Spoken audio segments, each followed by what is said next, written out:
Di tengah percaturan politik nasional dan internasional yang serba tidak pasti dan mengkhawatirkan, menarik rasanya jika kita membahas satu tokoh revolusioner yang menjadi salah satu atau bapak rakyat Indonesia. Bagaimana tidak, tokoh ini yang pertama kali membawa frase Republik Indonesia ke tatanan internasional, jauh sebelum Soekarno dan Hatta memproklamirkan bangsa Indonesia. Tokoh ini selalu berada di bawah tanah dan di balik layar, namanya sama seperti kisah hidupnya, terlupakan dan kesepian. Namun memang bukan untuk dikenal. Ia memperjuangkan nasib bangsanya meski ia terbilang berjuang sendirian untuk memerdekakan Indonesia.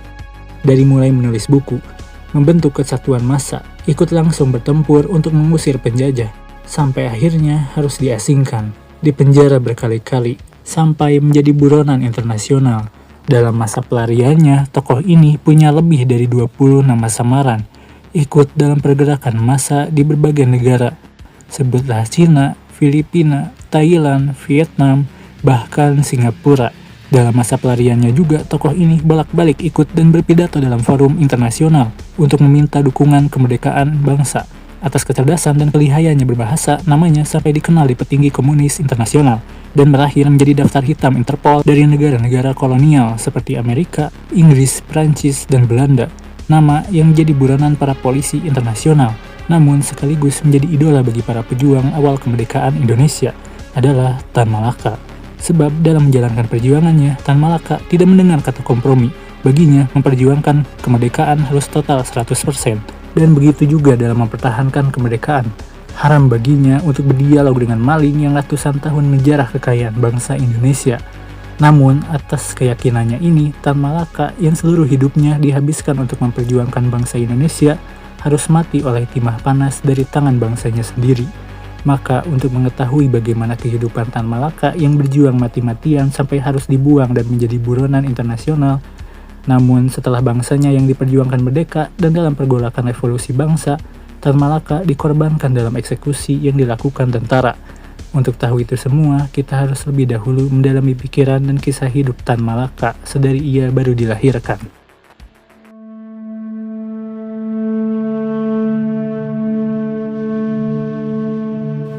Tan Malaka lahir pada tanggal 2 Juni di tahun 1897 di Nagari Pandam, Gadang Suliki yang sekarang telah menjadi kabupaten dari 50 kota di Provinsi Sumatera Barat. Saat lahir, sebenarnya Tan Malaka diberi nama Ibrahim. Namun karena keluarganya berasal dari semi bangsawan yang turun dari darah ibunya, maka seiring Tan Malaka tumbuh, ia otomatis akan mendapatkan gelar kebangsawan dan bernama lengkap Ibrahim gelar Datuk Sud Tan Malaka. Ayah Tan Malaka bernama H.M. Rasad Caniago dan ibunya bernama Rangkayo Sinah Simabur. Ibu Tan Malaka adalah seorang putri dari tokoh terpandang di kampungnya, dan ayah Tan Malaka adalah seorang menteri kesehatan yang pernah bekerja untuk pemerintah daerah setempat dan mendapatkan gaji beberapa puluh gen setiap bulannya. Di kantor ayah Tan Malaka termasuk pegawai biasa-biasa saja. Tan Malaka lahir dalam lingkungan keluarga yang menganut agama secara puritan yang taat pada perintah Allah, serta senantiasa menjalankan ajaran Islam dengan sangat taat dan sesuai syariat. Sejak kecil, Tan Malaka dididik oleh tuntunan Islam secara ketat, yang mana ini sebenarnya suatu hal yang lazim dalam tradisi masyarakat Minangkabau yang amat religius. Di tahun 1902, saat usianya 5 tahun, Tan Malaka sudah tinggal di surau atau masjid kecil di kampungnya dan tumbuh bersama anak-anak sebayanya. Di surau itu, selain mempelajari ilmu agama, Tan Malaka juga mempelajari bela diri pencaksilat. Di surau ini jugalah Tan Malaka sudah menampakkan bakatnya sebagai seorang anak yang cerdas, periang, dan berkemauan keras. Dari tempaan agama yang dilakukan orang tuanya, menyebabkan Tan Malaka sudah hafal Al-Quran sejak kecil, dan ia pun dapat menafsirkannya karena di usianya yang belum menginjak 10 tahun, Tan Malaka sudah mampu berbahasa Arab. Di usianya yang ke-11 tahun, Tan Malaka pun mendaftarkan dirinya ke Quick School, sekolah calon guru di Fort de Knok, sekarang bernama Kota Bukit Tinggi. Selama menjadi murid Quick School, Tan Malaka menikmatinya karena di sana terdapat fasilitas lengkap dan sangat memadai, serta sistem sekolahnya pun menerapkan disiplin tinggi yang memang sudah menjadi gaya hidup Tan Malaka sejak kecil. Di Quick School, Tan Malaka sangat senang mempelajari pelajaran bahasa Belanda dan salah satu guru Belanda yang juga menjabat direktur 2 di Quick School bernama Jihai Sorensma mengetahui bakatnya dalam berbahasa, memotivasi Tan Malaka agar kelak menjadi guru bahasa Belanda. Dalam hal olahraga, Tan Malaka juga dikenal sebagai anak yang sangat jago bermain sepak bola. Setelah 5 tahun bersekolah di Quick School, pada akhirnya pada tahun 1913, Tan Malaka dinyatakan lulus. Setelah lulus, Tan Malaka dianugerahi gelar datuk dan ditawari juga seorang gadis untuk menjadi tunangannya. Namun Tan Malaka dalam gairahnya yang masih ingin menempuh pendidikan hanya mau menerima gelar datuknya saja dan menolak tawaran gadis yang akan menjadi tunangannya. Di tahun 1913 pun resmi menerima gelar datuk dalam sebuah upacara tradisional, sehingga nama Tan Malaka yang pertamanya hanya bernama Ibrahim menjadi memiliki nama lengkap Sultan Ibrahim Gelar Datuk Tan Malaka. Selain mendapatkan gelar kebangsawanan, Tan Malaka yang cerdas dan menjadi bintang di kampungnya pun dianggap sebagai aset kampung yang harus didukung pendidikannya. Hal ini sudah menjadi budaya di Minangkabau karena dilihat dari sisi sosio-kultural Minangkabau yang keagamaannya kuat. Namun pada saat itu juga Minangkabau merupakan salah satu daerah di Nusantara yang pendidikannya sudah lumayan maju dan terkenal sangat kuat iklim pendidikannya. Maka orang-orang di kampung Tan Malaka, terutama kalangan engku atau kakek-kakeknya, patungan untuk mengumpulkan biaya agar Tan Malaka bisa melanjutkan pendidikannya ke negeri Belanda.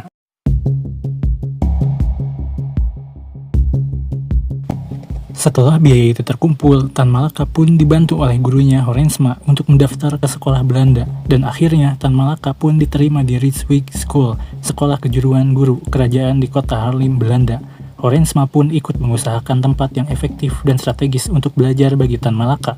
Di Belanda, selain itu, Horensma juga yang mengurus dana perjalanan dan belajar Tan Malaka di Haarlem. Pada tahun 1908, di usianya yang ke-17 tahun, Tan Malaka berangkat dari Minang ke Belanda, dan sesampainya di kota Haarlem, Tan Malaka belajar banyak mengenai filsafat, ekonomi, dan ilmu-ilmu sosial yang saat itu memang sedang berkembang dan digandrungi oleh pelajar-pelajar di Eropa. Arus perkembangan ekonomi dan sosial di Eropa ini disebabkan oleh arus panjang dari revolusi industri yang dimulai dari tahun 1750 sampai tahun 1850, yang dampaknya masih terasa di akhir abad ke-19 dan awal abad ke-20. Mengapa dampaknya masih terus dibicarakan pada tahun-tahun tersebut? Karena selain perkembangan teknologi dunia yang memang berkembang sangat pesat dari penemuan baterai, kapal uap, telegraf, telepon, mobil, hingga pesawat terbang, tetapi di sisi lain dampak sosial yang terjadi sangat memprihatinkan.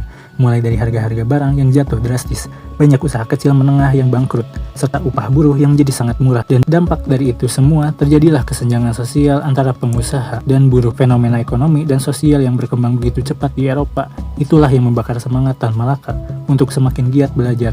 Kendati situasi keamanan di Eropa, khususnya di Belanda, sangat rawan karena Perang Dunia I yang sudah akan pecah, maka Tan Malaka pun melakukan penyesuaian yang ekstra, karena selain harus menyesuaikan diri sebagai orang kampung dari negeri jajahan yang datang ke negeri penjajahnya, Tan Malaka juga harus berjuang menghadapi dinginnya iklim negara Eropa yang tidak bersahabat dengannya. Dalam waktu singkat, ketidaksesuaian iklim tersebut membuat kesehatan Tan Malaka merosot dan menyerang paru-parunya. Dalam autobiografi yang Tan Malaka tulis dalam bukunya yang berjudul Dari Penjara ke Penjara, Tan Malaka menuturkan bahwa 3 bulan sebelum ujian buruh, Tan Malaka jatuh sakit pleuritis atau radang selaput dada pada tahun 1915. Sejak saat itu, Tan Malaka tidak pernah 100% sehat. Ditambah saat di Belanda, Tan Malaka tinggal di sebuah kamar sewaan di kamar loteng yang sempit dan gelap, dan makanannya pun jauh dari kata sehat. Serta saat di Belanda, Tan Malaka enggan mengenakan jaket tebal, sehingga pada tahun 1916, kesehatannya semakin parah dan dokter pun didatangkan untuk mengobati sakitnya. Dengan surat keterangan dari dokter tersebut, Tan Malaka diizinkan mengikuti ujian oleh direktur Rijswijk School. Namun, sayangnya Tan Malaka tidak berhasil lulus di semua mata kuliahnya. Malah keadaannya semakin memburuk. Sementara itu, hutangnya semakin menumpuk. Selama Tan Malaka berada di Belanda, ia banyak bergaul, dan dari pergaulannya, terutama di keluarga induk Semangnya, sebuah keluarga buruh yang hidup agak kekurangan, membuat semakin respek pada perjuangan buruh di samping bacaannya sendiri tentang perkembangan dunia. Saat itu, sementara fenomena ketimpangan sosial yang terjadi di Eropa disambut dengan lahirnya pemikiran baru yang ditawarkan oleh para filsafat ekonomi dan politik, yakni ideologi sosialisme dan komunisme yang menawarkan keadilan bagi para buruh dan kaum tertindas. Ideologi itu semakin berkembang setelah kesuksesan revolusi Bolshevik pada tahun 1917 di Rusia yang sangat menginspirasi gagasan komunisme. Hal itu membuat Tan Malaka semakin penasaran dengan gagasan komunisme dan melahap habis buku Karl Marx, Friedrich Engels, Vladimir Lenin, dan lain-lain, yang pada intinya menawarkan kesetaraan hak ekonomi bagi masyarakat. Apa yang dialami Tan Malaka di Belanda sangat mempengaruhi perkembangan pemikirannya di sana. Tan Malaka juga mulai mendatangi diskusi-diskusi perdebatan tentang perjuangan pembebasan bangsa tertindas. Dan di satu diskusi, Tan Malaka bertemu dengan Snow Brøndby, seorang profesor besar dari Jerman yang sudah lama di Belanda. Dari pertemuan ini, Tan Malaka ditawarkan untuk menjadi guru untuk anak-anak Belanda, dan tawaran ini pun membuat bimbang Tan Malaka untuk melanjutkan pendidikannya. Hanya saja Tan Malaka teringat perjuangan engku-engku di kampungnya dan perjuangan guru Horensma dalam memberangkatkannya ke Belanda. Mengingat hal itu pun mengurungkan niat menerima tawaran guru dari Snow. Dari diskusi-diskusi tentang ideologi dan pembebasan itu pula, pada tahun 1917 Tan Malaka bertemu dengan Suwardi Suryaningrat yang sekarang dikenal dengan sebagai Ki Hajar Dewantara yang memintanya untuk mewakili Indische Vereniging dalam Kongres Pemuda Indonesia dan pelajar ideologi di Deventer, Belanda. Di tahun itu, Suwardi Suryaningrat lah yang menjadi ketua Indische Vereniging atau National Indische Party. Namun dari semua pertemuan dengan tokoh-tokoh pergerakan yang Tan Malaka temui dari diskusi-diskusi di Belanda, yang paling membuat Tan Malaka terkesan adalah pertemuannya dengan tokoh-tokoh komunis Belanda seperti Hans Snevely dan Wissing saat diskusi politik serta perjuangan kelas. Kebetulan dalam pertemuannya dengan Snevely baru saja pulang dari Hindia Belanda, tanah asal Tan Malaka, dan di Hindia Belanda Snevely bercerita bahwa dirinya telah mendirikan Indische Sociale Democratische Vereniging atau ISDF untuk Perkumpulan Sosial Demokrasi Hindia yang nantinya menjadi cikal bakal Partai Komunis Indonesia. Dari pertemuan-pertemuan dan diskusi yang diikuti Tan Malaka, lambat laun keinginan membebaskan dan memerdekakan bangsanya dari jajahan Belanda pun muncul. Selain itu, setelah mengenyam pendidikan di Belanda selama 6 tahun dan dalam 6 tahun itu juga, pergulatannya dalam diskusi dan buku-buku kiri semakin membentuk kepercayaan Tan Malaka ke ideologi sosialisme dan komunisme. Akhirnya, pada tahun 1919 datang tawaran dari Jensen, pendiri sekolah Senembah di perkebunan buruh kontrak di Tanjung Morawa, Delhi. Tawaran dari Jensen adalah meminta Tan Malaka untuk menjadi guru di sekolah yang didirikannya, dan Tan Malaka juga akan disamakan statusnya dengan guru Eropa. Karena Tan Malaka memenuhi kualifikasi seorang guru Eropa, terdorong melunasi hutangnya dengan guru Horensma, serta pertimbangan dapat mengajar anak bangsanya sendiri, maka Tan Malaka dengan senang hati menerima tawaran tersebut. Maka setelah lulus sekolah di Belanda pada bulan November di tahun 1919, pulanglah Tan Malaka ke Indonesia dengan arah pelayaran ke Sumatera Timur.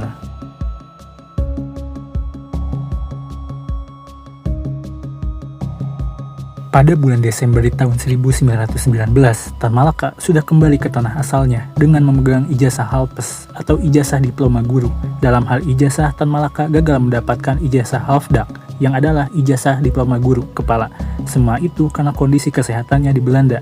Namun itu bukan menjadi masalah bagi Tan Malaka, karena dari 6 tahun pengalamannya belajar di Belanda, pemikirannya sudah tidak lagi seluas lembah rawa dan bukit-bukit di tanah Minang, namun telah menembus horizon seantero Eropa. Dari pengalamannya itu juga, sekarang tujuannya kembali ke Indonesia adalah memperjuangkan kecerdasan anak bangsa dan membuat perubahan bagi bangsanya. Dan sebulan kemudian, tepatnya pada bulan Januari di tahun 1920, akhirnya Tan Malaka mulai mengajar di sekolah buatan Dr. Johnson. Tan Malaka langsung mengajar sebagai seorang guru bahasa Melayu untuk anak-anak buruh perkebunan teh dan tembakau di Delhi, Sumatera Timur. Pengalaman mengajar inilah yang menjadi inspirasi pertama Tan Malaka untuk memperjuangkan hak rakyat dari bentuk kolonialisme Belanda. Karena dari pengalamannya mengajar ini, Tan Malaka menemukan situasi yang berkebalikan dengan angannya. Tan Malaka melihat secara langsung penderitaan kaum buruh perkebunan teh yang diupah rendah, sering ditipu karena buta huruf, dan tidak lancar berhitung. Diperas keringatnya habis-habisan di tanah mereka sendiri. Tan Malaka melihat sistem kapitalis yang dipraktikkan di Delhi. Di perkebunan itu memperlakukan buruh kontrak dengan tidak wajar. Tan Malaka menyebutnya sebagai tanah emas surga untuk kaum kapitalis, tapi tanah keringat air mata maut untuk kaum proletar. Mereka mengadakan perjudian dan pelacuran sehingga sistem kapitalis itu membelenggu dan melilit para kulih kontrak yang pasrah pada nasib yang buruk tidak berdaya dan tidak ada yang membela. Tan Malaka sebagai seorang inlander yang berpendidikan berniat melakukan perubahan-perubahan selama ia bekerja di perkebunan di Delhi sampai tahun 1921. Tan Malaka banyak berselisih paham dengan orang-orang Belanda, khususnya tentang sistem pendidikan dan pelakuan yang diterapkan bagi anak-anak buruh kontrak di Tanjung Morawa. Melalui bukunya yang berjudul Dari Penjara ke Penjara Jilid 1, Tan Malaka mencatat pertentangannya dengan orang-orang Belanda itu berpusat pada 4 permasalahan. Pertama adalah perbedaan warna kulit. Kedua, masalah pendidikan terhadap anak para buruh. Ketiga, masalah tulis-menulis dalam surat kabar di Delhi. Serta keempat adalah hubungannya sendiri dengan buruh-buruh perkebunan Delhi. Melihat seperti itu, Tan Malaka berkeinginan untuk memberikan pendidikan yang layak bagi anak-anak buruh kontrak perkebunan tersebut. Namun Tan Malaka malah dianggap melakukan penghasutan kepada para kuli perkebunan. Apalagi saat orang-orang Belanda mengetahui risalah-risalah Tan Malaka yang terbit pada koran Sumatera Post. Dalam kebimbangan ini, sebenarnya Tan Malaka menyadari posisinya yang serba tanggung. Jika ia terlalu dekat dengan Belanda, maka ia bisa dianggap sebagai pengkhianat oleh kaum buruh. Sedangkan jika ia terlalu dekat kepada buruh-buruh perkebunan, maka ia selalu dicurigai oleh Belanda. Ditambah Tan Malaka saat itu sudah memiliki hubungan khusus dengan pemimpin pemogokan Delispur, berbekal dari semangat membela kaumnya ini, serta pengetahuan sosial politik yang Tan Malaka pelajari selama di Eropa. Tan Malaka memiliki pikiran untuk bergabung dengan organisasi ISDF.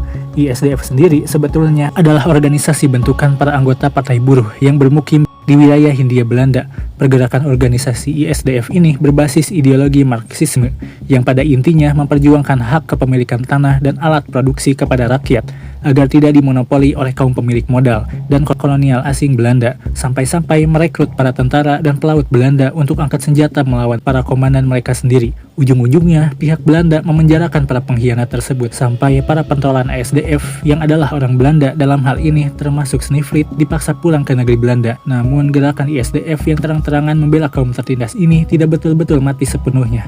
Dalam proses bentrokan ISDF dengan pemuda Belanda itu pun ISDF sempat mendapatkan simpati para pemuda muslim di Serikat Islam, khususnya Serikat Islam cabang Surabaya dan Solo, yang pada saat itu Serikat Islam cabang Surabaya dipimpin oleh Semaum dan Serikat Islam cabang Solo dipimpin oleh Darsono.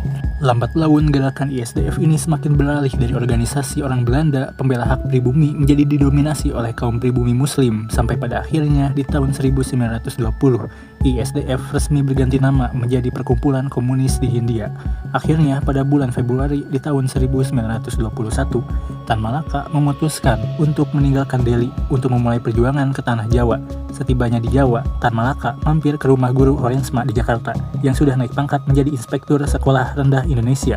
Melihat kedatangan murid kesayangannya, Horensma langsung menawari Tan Malaka pekerjaan di Jakarta. Namun tawaran dari Horensma untuk menjadi pegawai di Jakarta ditolak. Tan Malaka dalam penolakannya tersebut, Tan Malaka menyampaikan bahwa dirinya hanya akan tetap melanjutkan niatnya untuk membuat perguruan. Setelah mengunjungi gurunya Horensma, Tan Malaka pun melanjutkan perjalanannya ke Semarang. Namun sebelum ke Semarang, Tan Malaka terlebih dahulu ke Yogyakarta untuk mengikuti Kongres Serikat Islam selama 4 hari yang dimulai dari tanggal 2 sampai 4 Maret. Di kongres inilah Tan Malaka bertemu dengan Hos Cokroaminato, Agus Salim, Semaun, dan tokoh besar lain di Serikat Islam saat di Yogyakarta. Ini juga Tan Malaka sempat dijanjikan oleh Sutopo, mantan pemimpin Surat Kabar Budi Utomo, untuk memimpin sebuah perguruan pendidikan. Akan tetapi tawaran itu pun ditolaknya karena Tan Malaka sudah lebih dahulu menerima tawaran dari Semaun. Untuk itu, selesai mengikuti Kongres Serikat Islam di Jogja, Tan Malaka melanjutkan perjalanannya ke Semarang. Karena di sana, Semaun telah mempersiapkan sebuah bangunan untuk sekolah rakyat. Menurut Noriarki Oshikawa, salah seorang profesor di Daito Bunka University, yang juga meneliti kehidupan Tan Malaka, membenarkan hal tersebut. Karena dalam satu artikel panjangnya di Kompas yang berjudul Tan Malaka berpikir tentang nasib gagasan politik, mengatakan di Semar-Semarlah Tan Malaka mendirikan sekolah rakyat yang mulainya diperuntukkan bagi anak-anak Serikat Islam di Semarang. Tercatat, anak didik Tan Malaka di angkatan pertama sudah mendapatkan murid sebanyak 50 orang. Dalam sebuah brosur kecil, yaitu tentang Serikat Islam, Semarang, dan Otherwich, Tan Malaka menguraikan dasar dan tujuan perguruan yang hendak dibangunnya, dan caranya mencapai tujuan tersebut. Tujuan perguruan tersebut adalah mendidik murid tidak untuk menjadi juru tulis seperti tujuannya sekolah Gebenermen, melainkan selain untuk mencari nafkah untuk diri dan keluarganya, juga untuk membantu rakyat dalam pergerakannya pelan. Namun, pasti progresivitas sekolah model Tan Malaka cepat berkembang. Banyak permintaan dari luar Semarang untuk mendirikan cabang sekolahan. Melihat banyaknya permintaan untuk membangun sekolahan dan kurangnya tenaga pengajar, akhirnya Tan Malaka membuka pendidikan kelas khusus bagi anak-anak kelas 5 yang dipersiapkan menjadi guru nantinya. Setelah dirasa tenaga pendidik mencukupi, akhirnya Tan Malaka membangun sekolah di Bandung yang mampu menampung kurang lebih 300-an murid. Bangunan ini merupakan bangunan sekolah yang kedua yang dananya diperoleh dari bantuan anggota-anggota Serikat Islam di Semarang. Tan Malaka ternyata tidak hanya menyibukkan diri hanya dengan mengajar dan mencerdaskan rakyat saja, namun juga ikut berjuang di Serikat Pekerja Buruh di seluruh Jawa, mulai dari Serikat Buruh Tambang Minyak, Rel Kereta, sampai Serikat Percetakan. Semuanya diikuti oleh Tan Malaka agar hak para buruh dapat dibela oleh orang-orang terdidik. Namun sayangnya, kolaborasi antara Serikat Islam dengan Partai Komunis Hindia tidak berjalan harmonis, karena banyak anggota Serikat Islam terutama gerbong dari Agus Salim berpikir bahwa pandangan politik sosialis dan komunis tidak selaras dengan syariat Islam. Sementara itu, Tan Malaka sendiri berpendapat bahwa hal itu tidak perlu dipersoalkan. Perbedaan pandangan ini pun tidak juga terjembatani. Akhirnya, pada Kongres Serikat Islam ke-6 memutuskan untuk Partai Komunis Hindia keluar sepenuhnya dari kepengurusan Serikat Islam. Setelah menjadi organisasi mandiri, Partai Komunis Hindia menunjuk Samoen sebagai ketua dalam masa kepemimpinannya. Samoen cenderung mengambil langkah hati-hati dan menghindari konflik dengan pemerintah kolonial. Sementara itu, Tan Malaka adalah orang yang cenderung lebih provokatif dan frontal dalam melawan Belanda. Sampai akhirnya ketika Samoen harus meninggalkan Nusantara untuk menghadiri konferensi buruh internasional di Moskow, Tan Malaka punya kesempatan untuk mengambil alih kepemimpinan partai. Gaya kepemimpinan Tan Malaka pun sangat berbeda dengan Samoen. Dalam mengarahkan partai, Tan Malaka cenderung mengambil jalur ke arah radikal dan tegas kepada penjajah Belanda. Tak lama setelah mengarahkan partai ke arah yang lebih berani berkonfrontasi, di penghujung tahun 1921, akhirnya Tan Malaka memimpin gerakan aksi demonstrasi para buruh dan pedagang kios Pegadaian. Dari keberhasilan aksi ini, Tan Malaka berhasil mengambil kepercayaan masyarakat, terutama kaum pekerja, bahwa Partai Komunis Hindia adalah mitra sejati kaum pekerja dan bersedia untuk membantu melawan penindasan terhadap pekerja. Naas bagi Tan Malaka yang sudah membuat situasi bisnis para kolonial kacau di mana-mana. Sampai akhirnya pemerintah kolonial Belanda pun memberikan perintah untuk penangkapan Tan Malaka. Tidak lama setelah Tan Malaka berhasil ditangkap di Bandung pada tanggal 13 Februari di tahun 1922. Sebulan kemudian, pada tanggal 24 Maret atas perintah Gubernur Jenderal Durkvoort, Tan Malaka yang sudah berusia 25 tahun diasingkan ke Belanda dengan tujuan agar Tan Malaka tidak lagi bisa menghasut dan memimpin para buruh di Nusantara.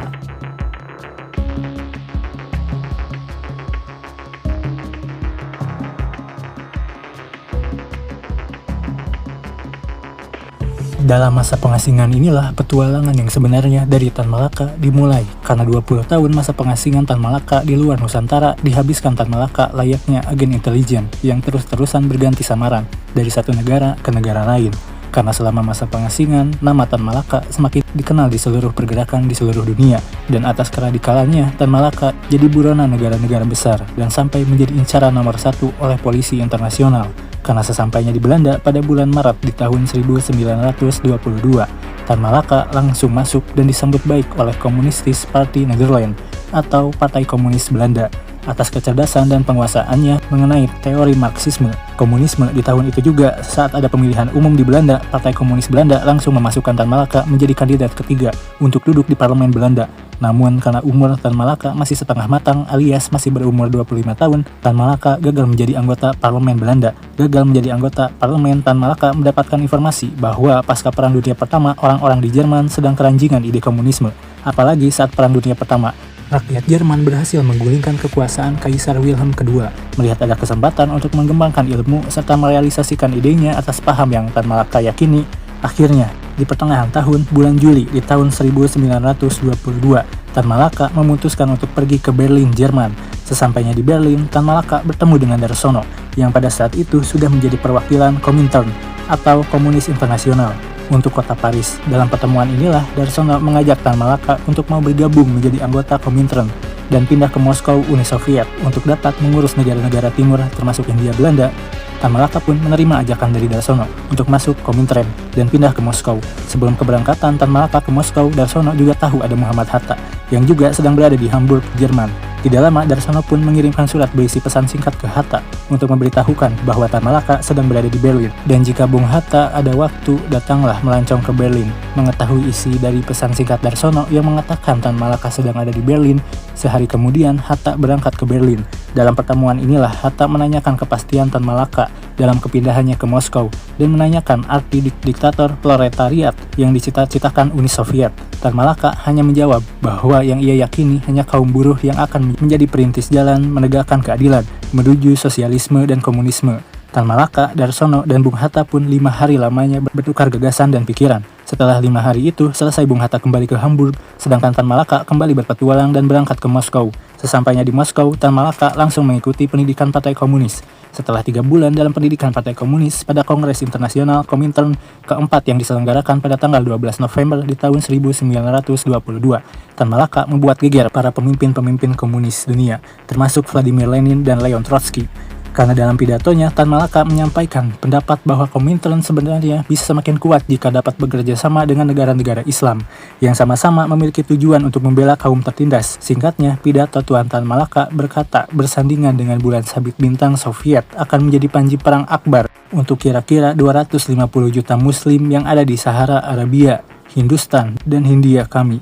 Dalam Kongres Profintern ini mengusulkan untuk pertama kali agar sebuah konferensi buruh angkutan di negara-negara Pasifik diadakan di timur. Jauh, pilihlah kota Kanten, yang sekarang adalah kota Guangzhou di Cina, untuk menjadi penyelenggara konferensi berikutnya. Untuk memastikan kelancaran di Cina, pemimpin tertinggi Komintern yang mengetahui kecerdasan dan pemahaman komunisme serta kepandaian Tan Malaka dalam berbahasa pada tahun 1923 menugaskan Tan Malaka menjadi agen Komintern di Asia Tenggara yang bermarkas di Kanton, Cina.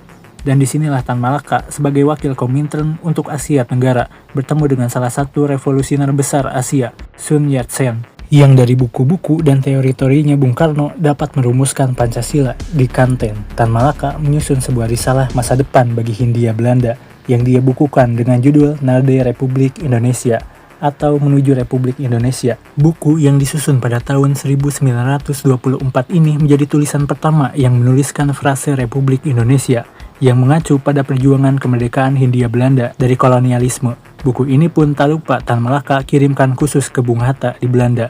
Buku ini berisi analisis Tan Malaka terhadap kancah politik dunia pada saat itu, dan juga gagasan awal bagaimana perjuangan menuju negara bernama Indonesia itu direalisasikan dalam buku ini juga. Tan Malaka berhasil menganalisis sekaligus meramalkan dengan cepat bahwa tidak lama lagi persaingan kekuatan ekonomi antara Jepang dan Amerika akan berujung pada meletusnya perang di Pasifik, di mana situasi kekacauan itu bisa jadi kesempatan bagi Indonesia untuk melakukan revolusi untuk melawan Belanda. Selain itu, tentunya buku inilah yang pertama kali menginspirasi kaum cendekiawan muda di tanah air maupun Belanda seperti Soekarno-Hatta, Amir Sarifuddin, Nasution, dan tokoh pergerakan lain untuk ikut merealisasikan gagasan negara Indonesia agar dapat menjadi kenyataan. 16 tahun setelah buku ini dicetak, analisis Tan Malaka benar-benar terjadi. Perang Pasifik menjadi bagian dalam rangkaian Perang Dunia Kedua, sekaligus menjadi peluang bagi Bung Karno, Hatta, Syahrir, dan yang lainnya untuk memproklamasikan kemerdekaan Indonesia.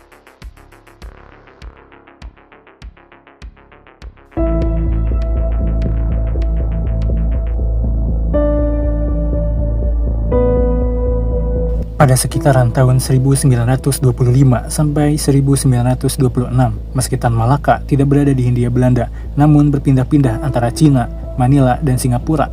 Namun Tan Malaka terus membuka dan menjalin komunikasi dengan rekan-rekan seperjuangannya di Nusantara.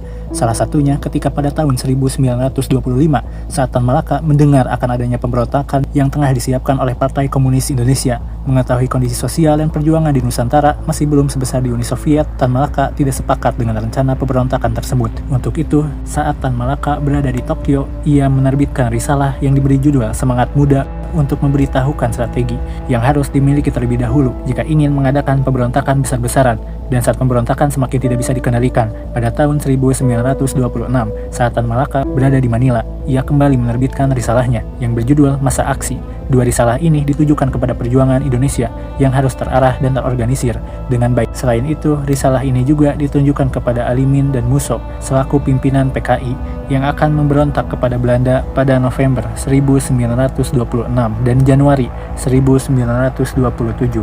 Namun naskah tersebut disabotase oleh Alimin dan Musso dengan dalih karena Tan Malaka tidak memiliki garis lurus dengan partai yang akan melakukan pemberontakan. Ketidaksetujuannya Tan Malaka sebenarnya sangat beralasan dikarenakan strategi dan taktik yang akan dipakai sangat tidak tepat, sebab tidak melihat kondisi-kondisi yang dapat mendukung berhasilnya suatu revolusi. Bagi Tan Malaka, suatu perjuangan politik memerdekakan bangsa dan tanah air hanya mungkin berhasil jika mendapat dukungan kuat dan besar dari massa rakyat.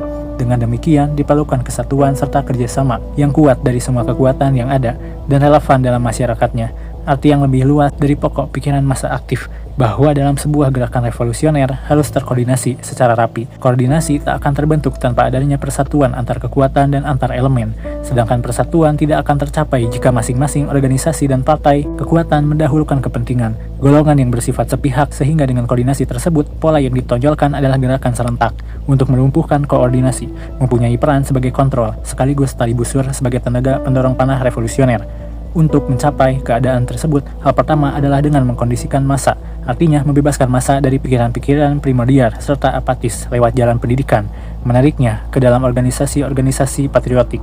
Selain itu, di buku Bima Satria Putra yang berjudul Perang Tidak Akan Dimenangkan, menginformasikan bahwa Tan Malaka menyampaikan dari Manila bahwa rencana pemberontakan tersebut tidak siap, bahwa keputusan yang diambil di Prambanan bertentangan dengan aturan Komintern. Rencana pemberontakan ini pun sudah diketahui lebih dulu oleh pemerintah kolonial. Banyak pesan rahasia dan pengirimnya sudah diketahui oleh polisi kolonial. Selain itu, banyak juga anggota PKI yang sudah ditangkap sebelum pemberontakan terjadi.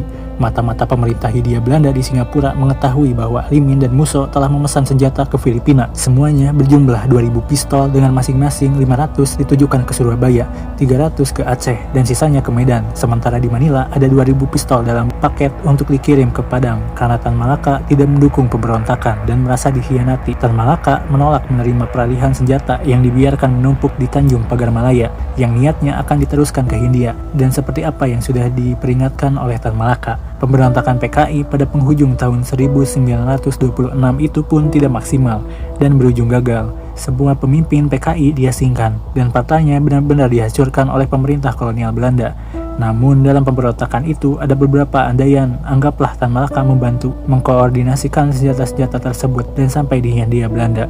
Karena mengingat besarnya jumlah pesanan senjata tersebut, bisa jadi pemberontakan ini mempunyai alur sejarah yang lain. Namun setelah kejadian pemberontakan yang dilakukan PKI itu dapat dihancurkan dengan cepat oleh pemerintah kolonial, dan otomatis di Indonesia tidak ada lagi partai yang beraliran kiri. Setahun kemudian, tepatnya pada bulan Juli pada tahun 1927, saat Tan Malaka berada di Bangkok, Thailand, Tan Malaka mendirikan Partai Republik Indonesia. Meski Tan Malaka menjalankan partai ini dari jauh, namun Tan Malaka berhasil mendirikan perwakilan di berbagai daerah di Indonesia dengan bantuan rekan-rekan anggota PKI yang masih ada di Indonesia. Selain itu juga, pada tahun 1927, ia banyak menuliskan risalah-risalah untuk meninjau kegagalan pemberontakan PKI dan menganalisis apa yang harus disiapkan untuk perjuangan ke depan, di antaranya menulis manifesto Bangkok Pari dan Internasional Pari, dan PKI juga menulis Pari dan Nasionalisten. Setelah lama tinggal di Bangkok pada tahun 1932, Tan Malaka kembali pindah ke Singapura, dan di Singapura inilah Tan Malaka lumayan menetap lama. Diperkirakan Tan Malaka menetap selama 10 tahun sampai pada tahun 1942.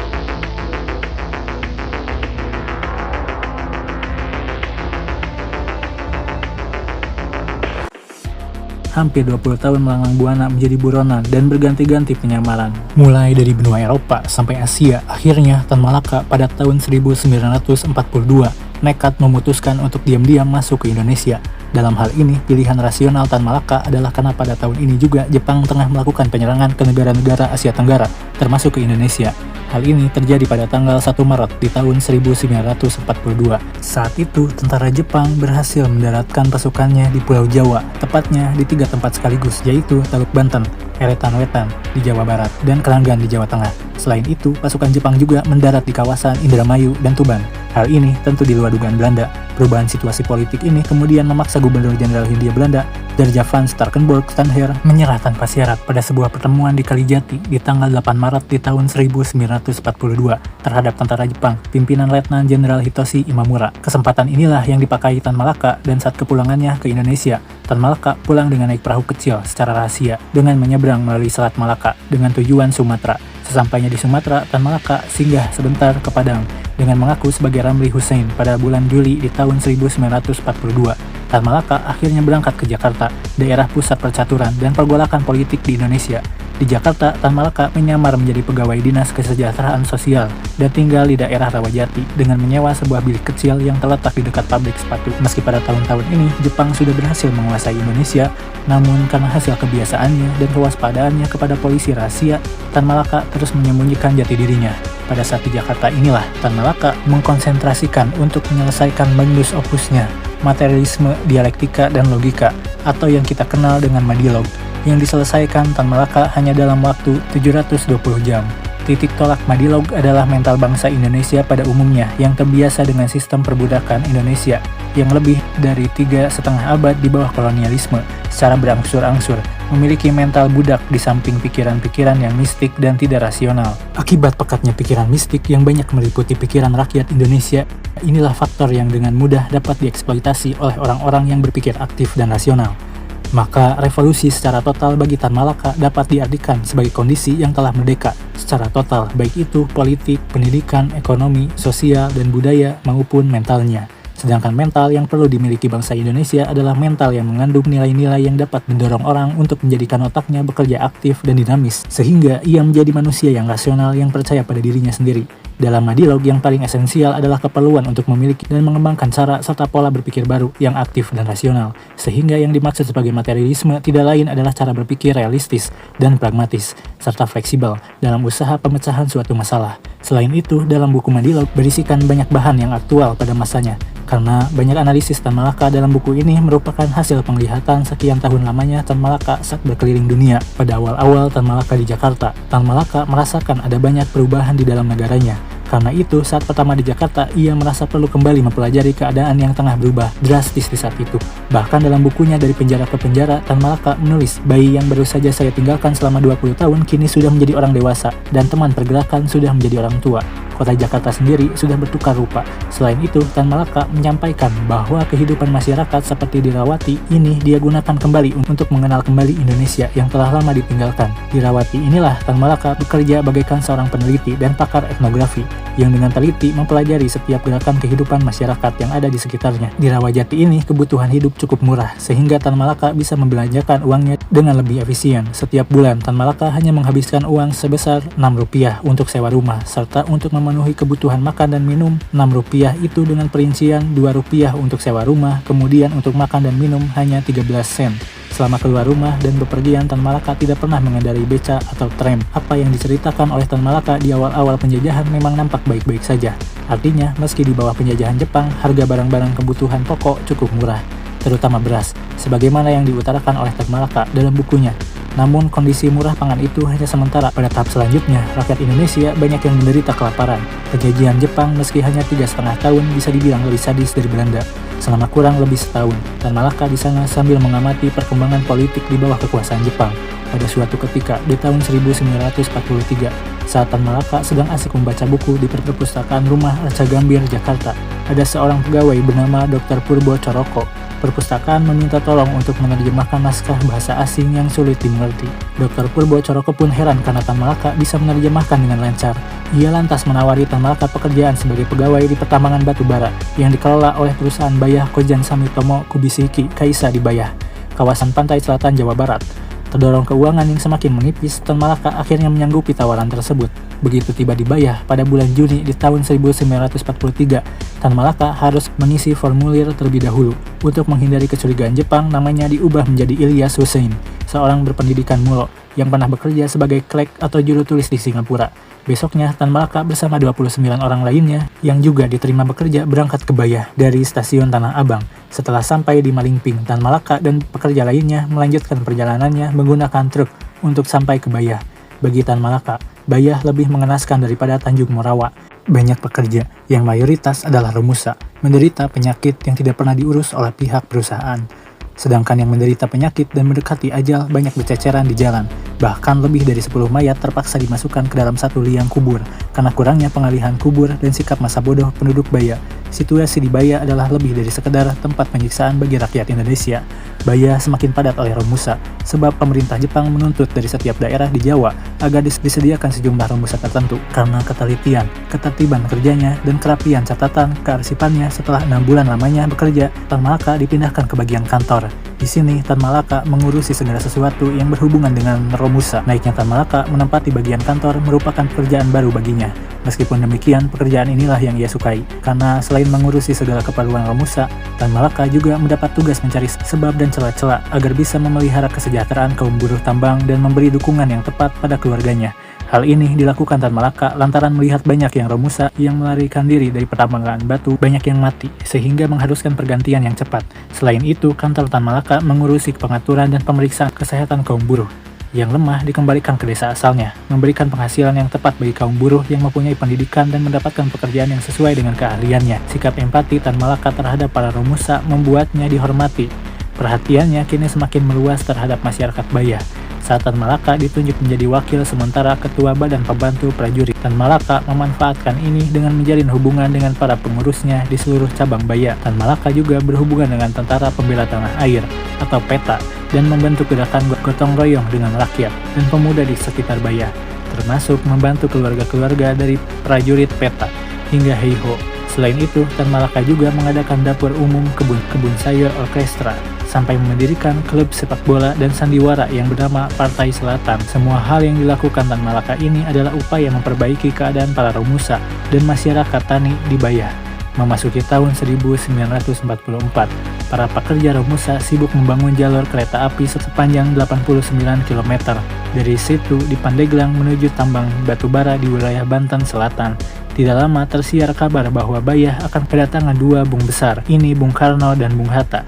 Tan Malaka yang dalam kondisi ini menyamar dengan memakai nama Ilyas Hussein terpilih untuk menyambut keduanya bersama beberapa pegawai lainnya. Awal tahun 1944, benar saja, dua bung besar itu datang ke Baya. Bung Karno seperti biasa berpidato, dan dalam catatannya Tan Malaka menuliskan isi pidato Bung Karno tidak jauh berbeda dengan yang sering didengarnya dalam rapat raksasa, radio, maupun surat kabar. Setelah kedua bung besar itu selesai berpidato, panitia penyambutan mempersilahkan hadirin untuk bertanya. Saat Tan Malaka sedang menyiapkan kue dan minuman, terdengar jawaban-jawaban yang diisi dengan candaan kepada para penanya. Selain itu, dalam pidatonya juga, Bung Karno dengan tegas menyatakan bahwa Indonesia bersama Jepang akan mengalahkan Sekutu, dan setelah itu Jepang akan memberikan kemerdekaan untuk Indonesia.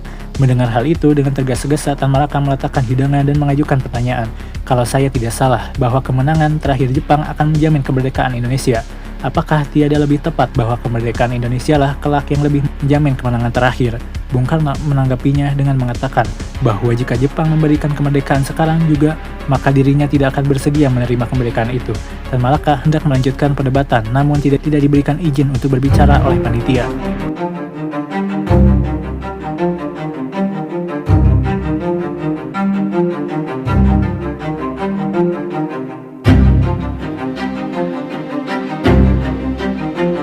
Memasuki tahun 1945, Tan Malaka terpilih sebagai perwakilan pemuda dari Baya untuk berangkat ke Jakarta guna mengikuti perkumpulan pemuda dalam masa gejolak menjelang kemerdekaan. Untuk itu, pada tanggal 6 Agustus di tahun 1946, Tan Malaka berangkat ke Jakarta dengan harapan akan dapat ikut berperan di tengah perkembangan merebut kemerdekaan. Sesampainya di Jakarta, Tan Malaka menemui B.M. Dia, ketua pemuda radikal yang tergabung dalam angkatan baru. Kala menemui dia, Tan Malaka masih menggunakan nama samaran Ilyas Hussein sebagai utusan pemuda dari Baya. Dalam pertemuannya ini, Tan Malaka bermaksud mengetahui jalannya rapat organisasi pada tanggal 6 Juli. Sebelumnya, selain itu, Tan Malaka juga menyatakan dukungannya terhadap gerakan pemuda cukup mendapatkan informasi dari Jakarta. Tan Malaka kembali ke Banten pada tanggal 8 Agustus pada tahun 1945. Sehari kemudian, pada tanggal 9 Agustusnya, Tan Malaka berpidato dalam rapat rahasia perwakilan pemuda Banten. Dalam pidato ini, Tan Malaka menceritakan pengalaman revolusi di negara-negara lain. Semua ini bertujuan untuk membakar semangat para pemuda di Banten, karena Tan Malaka sudah memprediksi bahwa dalam waktu ke depan Jepang akan mengalami kekalahan. Setelah pidato ini diyakini berhasil membakar semangat para pemuda Banten untuk mau merebut kemerdekaan, 2 hari kemudian Tan Malaka berangkat kembali ke Jakarta, dan pada tanggal 14 Agustus di tahun 1945 dengan tetap memakai identitas Ilyas Hussein, Tan Malaka menemui Sukarni, tokoh yang dipercaya dapat menggerakkan kaum pemuda. Dalam pertemuan ini juga Tan Malaka memberitahukan bahwa proklamasi kemerdekaan semakin dekat. Menurut Harry Apuiz, peneliti asal Belanda yang hampir 40 tahun meneliti kehidupan Tan Malaka, dalam salah satu bukunya yang berjudul Tan Malaka Gerakan Kiri dan Revolusi Indonesia Jilid ke-1, menuliskan bahwa sepanjang pertengahan bulan Agustus tahun 1945, Tan Malaka banyak menemui para pemuda lain yang memimpin gerakan, seperti Khairul Soleh Subarjo dan Khalid Rasidi, yang merupakan aktivis pemuda Menteng 31. Selain itu juga, Tan Malaka menemui kakak beradik Anwar dan Harsono Cokro Aminoto. Atas motivasi dan provokasi Tan Malaka jugalah para pemuda seperti Sukarni berani menculik Bung Karno dan Bung Hatta untuk segera menyatakan proklamasi kemerdekaan pada tanggal 17 Agustus tahun 1945 setelah Jepang di bumi hanguskan Sekutu, dan Amerika setelah proklamasi kemerdekaan dibacakan oleh Soekarno di rumahnya di Pegangsaan Timur. Tan Malaka terus bergerak berjuang dan membangun gerakan bawahan meski nyata-nyata sejarah tidak memberi ruang baginya untuk terlibat dalam proklamasi kemerdekaan. Namun itu bukan menjadi masalah bagi Tan Malaka. Dan untuk memperpanjang perjuangannya, Tan Malaka memulai tur keliling Jawa untuk menyampaikan kabar gembira atas merdekanya Indonesia, sekaligus membakar semangat rakyat untuk sudi mempertahankan kemerdekaan sampai status kemerdekaan bangsa baru bernama Indonesia ini diakui secara internasional. Pada saat keliling Pulau Jawa ini, Tan Malaka melihat sendiri bahwa ternyata rakyat menyambut kemerdekaan ini dengan semangat yang luar biasa untuk mempertahankan tanah airnya dan sampai rela mengorbankan nyawa. Namun di sisi lain, Tan Malaka justru melihat pergerakan pemimpin negara seperti Bung Karno, Hatta, dan Syahrir cenderung lembek dan terlihat disetir oleh orang Barat supaya negara ini mendapat pengakuan oleh masyarakat internasional. Tan Malaka berpendapat bahwa kemerdekaan ini sudah diraih sepenuhnya dan kita tidak perlu lagi melakukan jalur perundingan apa-apa lagi, karena nanti khawatirnya isi perjanjian tersebut akan merugikan bangsa Indonesia. Di kemudian hari, dalam ujung tur keliling Jawa tersebut, Tan Malaka juga sempat bergabung dalam perjuangan rakyat Surabaya untuk secara langsung berjuang mengusir tentara Belanda atau Allied Force for Netherlands East Indies yang dipimpin oleh Lord Mountbatten dan wakilnya Brigadir Aubertin Waltonson Malebi dalam upayanya yang ingin mencengkram kembali Indonesia setelah proklamasi kemerdekaan. Setelah proklamasi kemerdekaan jugalah identitas Tan Malaka dimunculkan, sebab dalam satu memoarnya, Tan Malaka menyatakan setelah kemerdekaannya, dia ingin bergerak di atas tanah. Maksudnya adalah Tan Malaka ingin berkenalan dengan para tokoh pergerakan dengan menggunakan identitas nama aslinya. Maka setelah nama Tan Malaka diungkap ke publik dan sampai ke Soekarno, Soekarno langsung menyuruh Sayuti Melik untuk segera mencari Tan Malaka. Ada yang menarik dalam pertemuan Soekarno dan Tan Malaka, karena dalam pertemuannya di bulan September tahun 1945 ini, pertemuan diadakan amat rahasia. Bahkan Soekarno harus meminjam rumah khusus seorang dokter yang bernama R. Soeharto. Dan dalam pertemuan ini, Soekarno meminta selama perbincangan dirinya dengan Tan Malaka, lampu-lampu di rumah harus dimatikan. Benar saja, obrolan Soekarno dan Tan Malaka memang membicarakan hal-hal yang serius. Dan dari obrolan inilah kita mengetahui testament politik yang isinya bila Soekarno-Hatta tidak berdaya lagi, pemimpin perjuangan akan diteruskan oleh Tan Malaka, Iwakusuma, Syahrir, dan Wongsogoro. Selain itu juga, setelah Tan Malaka membuka identitasnya, banyak para pemimpin yang meminta saran arah perjuangan kepada Tan Malaka. Salah satunya disampaikan oleh menurut Hadi Jojo, yang menyatakan bahwa Tan Malaka mengusulkan diadakan demonstrasi yang lebih besar. Aksi massa besar ini digunakan untuk mengukur seberapa besar rakyat mendukung proklamasi kemerdekaan.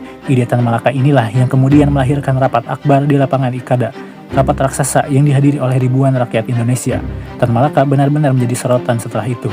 Terbukti karena pada tanggal 23 September 1945, saat rapat digelar di rumah Ahmad Subarjo, Hatta menawari Tan Malaka untuk ikut dalam pemerintahan. Namun Tan Malaka menolak dengan menyampaikan, "Tidak, Soekarno dan Hatta sudah tepat, saya bantu dari belakang saja." Setelah penolakan ini datang kembali tawaran sebulan kemudian. Namun sekarang tawaran itu datang dari Syahrir yang meminta Tan Malaka pada tanggal 23 Oktober tahun 1945 untuk bersedia menjadi ketua Partai Solidaritas Indonesia. Namun sama halnya dengan tawaran Hatta, tawaran Syahrir pun ditolak oleh Tan Malaka. Atas penolakan Tan Malaka untuk tidak mau berada di pemerintahan dan menjadi elit politik di depan layar pun membuat pertentangan di petinggi pemerintahan pun semakin tajam. Ditambah saat itu Syahrir diangkat menjadi Perdana Menteri dan mengubah sistem politik dari presiden ke parlementer. Atas keputusan ini, Jenderal Sudirman pun geram dan kemudian merapat ke kubu Tan Malaka untuk berjuang langsung dengan rakyat. Akibatnya muncullah fraksi-fraksi baru dalam kepemimpinan Indonesia yang Soekarno, Hatta, Syahrir, Amir, dan Sudirman. Tan Malaka, dari sinilah kemudian kubu Tan Malaka dan Jenderal Sudirman mengambil jalan perjuangan sendiri dengan mengadakan Kongres Pemuda di Purwokerto dengan diselenggarakan oleh Tan Malaka dan Sudirman yang berlangsung pada tanggal 1 Januari 1946. Organisasi ini terdiri atas 132 partai laskar rakyat, organisasi massa yang radikal dan militan, yang akhirnya jadi sebuah perkumpulan dengan nama Persatuan Perjuangan. Perkumpulan ini adalah sebuah manifesto dari kekecewaan rakyat Indonesia terhadap keputusan pemerintah Republik Indonesia yang pada saat itu cenderung untuk menempuh jalur perundingan untuk mendapatkan pengakuan internasional.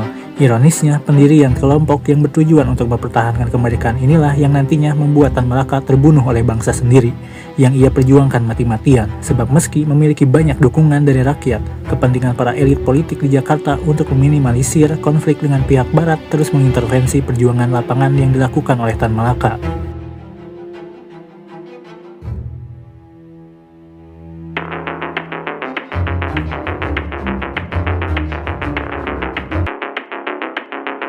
Saat berada dalam puncak perjuangannya pada pertengahan tahun 1946, Kabinet Syahrir melalui Menteri Pertahanan Amir Syarifuddin menganggap ulah Tan Malaka dan pengikutnya membahayakan perundingan antara Indonesia dengan Belanda.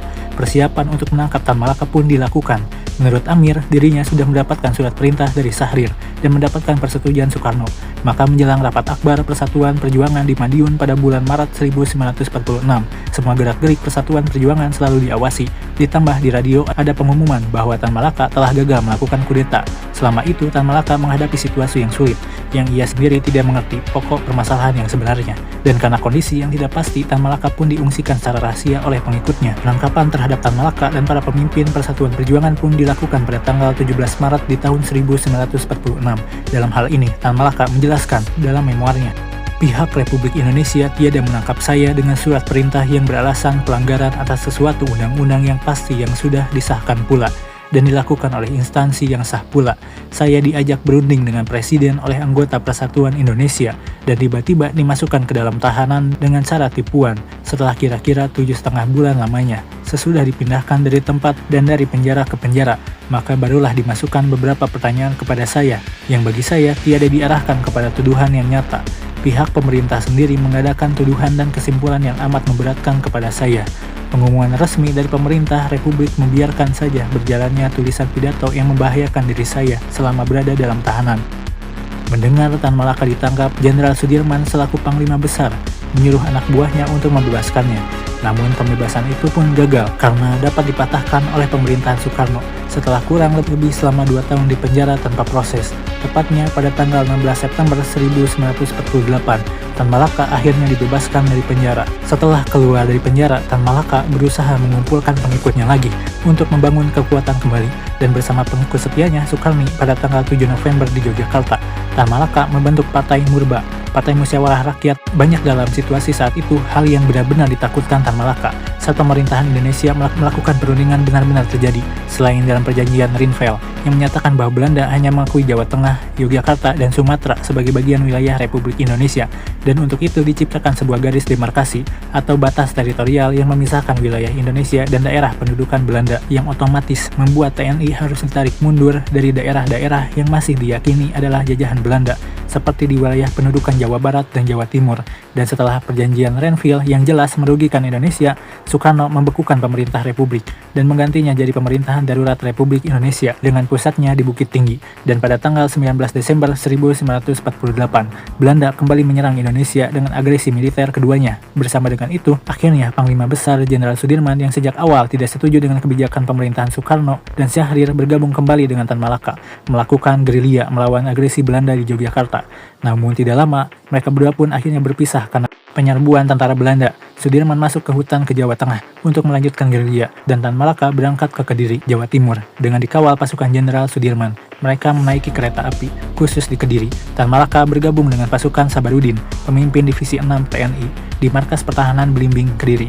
Tan Malaka sempat mendirikan gabungan pembela proklamasi yang kemudian menjadi gerilya pembela proklamasi di Kediri. Tan Malaka dan Sabarudin menghimpun rakyat melakukan gerilya dalam situasi genting. Tan Malaka berbicara di radio di daerah Kediri untuk tetap melanjutkan perjuangannya dengan cara tidak mengakui perjanjian Linggarjati dan Renville, menghancurkan negara boneka bentukan Belanda, mengambil alih semua wilayah Indonesia yang masih diakuisisi oleh Belanda, mengambil alih semua aset Belanda dan Eropa lainnya, mengembalikan harga diri rakyat Indonesia, mengabaikan seluruh ajakan perundingan, tidak menyetujui perjanjian apapun yang tidak menyebutkan bahwa Indonesia merdeka pada tanggal 17 Agustus tahun 1945, dan terakhir menyatukan seluruh partai dan badai keamanan rakyat. Himbauan inilah yang membakar semangat rakyat, tapi juga sekaligus menyebabkan Tan Malaka dianggap sebagai pemberontak yang dianggap berbahaya oleh pemerintahan Perdana Menteri Muhammad Hatta. Ditambah itu, saat itu Tan Malaka mengkritik sikap Kolonel Sungkono yang pengecut dan tidak mempedulikan kepentingan rakyat. Mendengar kritikan itu, Kolonel Sungkono selaku pimpinan Divisi Jawa Timur memerintahkan kepada Surahmat menyelesaikan persoalan ini, yang langsung diteruskan kepada semua anak buahnya. Sejak saat itulah, Tan Malaka diburu oleh tentara negara yang dia bela mati-matian selama 30 tahun terakhir. Pasukan Tan Malaka yang kocar-kacir karena serangan Belanda, mereka akhirnya mundur bergerak ke arah selatan, melewati Batalion Sikatan, yang mana wilayah ini ada di bawah penguasaan Kolonel Sungkono. Akhirnya, pada tanggal 19 Februari tahun 1949, di Selo, Panggung, Jawa Timur, Tan Malaka dan pasukannya bertemu dengan Regu Sukojo. Di sinilah tragedi kematian Tan Malaka bermula. Tan Malaka mati ditembak oleh tentara Republik Indonesia, dan Tan Malaka ditembak Regu Sukojo, dan jenazahnya tidak diketahui keberadaannya sampai dengan sekarang. Ada yang menyebutkan Tan Malaka dikubur secara rahasia. Ada juga yang menyebutkan mayatnya dihanyutkan di Kali Brantas. Namun, atas tragedi kematian Tan Malaka, membuat Hatta kemudian memberhentikan Sukono sebagai Panglima Divisi Jawa Timur dan Surahmat sebagai Komandan Brigade.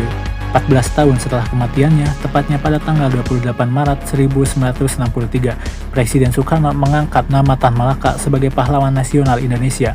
Muhammad Yamin, sejarawan dan pakar hukum Indonesia, mengatakan bahwa sudah seharusnya Tan Malaka mendapat gelar tersebut, karena Tan Malaka lah yang mengkons tentang Indonesia dan bentuk Republik 20 tahun sebelum Indonesia merdeka. Dalam pembelaannya, Muhammad Yamin di salah satu koran Yamin menggambarkan Tan Malaka sebagai bapak rakyat Indonesia yang tahu banyak daripada Jefferson Washington merancangkan Republik Amerika Serikat sebelum kemerdekaan tercapai, atau sebagai Rizal Bifakio meramalkan Republik Filipina sebelum Revolusi Filipina pecah. Namun 3 tahun kemudian, tepatnya pada tahun 1966, setahun setelah pembantaian besar-besaran atas orang-orang kiri, Soekarno turun dari jabatannya sebagai presiden dan digantikan oleh era Orde Baru. Dan pada masa Orde Baru, nama Tan Malaka kembali disembunyikan dari sejarah Indonesia dan bahkan tidak pernah disebutkan dalam daftar nama-nama pahlawan nasional di sekolah seluruh penjuru Indonesia selama lebih puluhan tahun. Bahkan mungkin sampai sekarang. Dalam hal ini, alasannya hanya karena keterlibatan Tan Malaka yang sangat kental dengan gerakan kiri, sosialis atau komunis, yang menjadi musuh besar pada era pemerintahan Orde Baru. Namun, meski Tan Malaka pernah menjadi ketua komunis, namun banyak tokoh yang menganggap dia adalah tokoh Islam. Salah satunya adalah Haji Abdul Malik Karim Amrullah, yang kita kenal sebagai Buya Hamka. Dalam kata pengantarnya untuk buku Tan Malaka yang berjudul Islam dan Tinjauan Madilog, Hamka menyatakan bahwa Tan Malaka mempunyai keberpihakan yang jelas terhadap Islam. Pandangan Hamka ini didukung oleh fakta-fakta sejarah yang sangat sulit untuk disangkal. Di antaranya, Hamka mengungkapkan tentang pembelaan Tan Malaka terhadap Islam di Komintern Moskow. Juga bagi Hamka, Tan Malaka telah membukakan cakrawala berpikir tentang logika dialektika yang sangat dibutuhkan masyarakat modern untuk memperkuat iman dan Islam. Dan benar saja, meski Tan Malaka dibuat mati dan disingkirkan keberadaannya dalam sejarah, karya-karya Tan Malaka terus dicetak ulang dan pikirannya terus dibicarakan. Tan Malaka selalu menjadi idola bagi golongan pemuda dan mungkin sampai masa mendatang. Hal ini seperti juga yang pernah Tan Malaka yakini menjelang eksekusi kematiannya. Ingatlah bahwa dari dalam kubur, suara saya akan lebih keras daripada yang di atas bumi.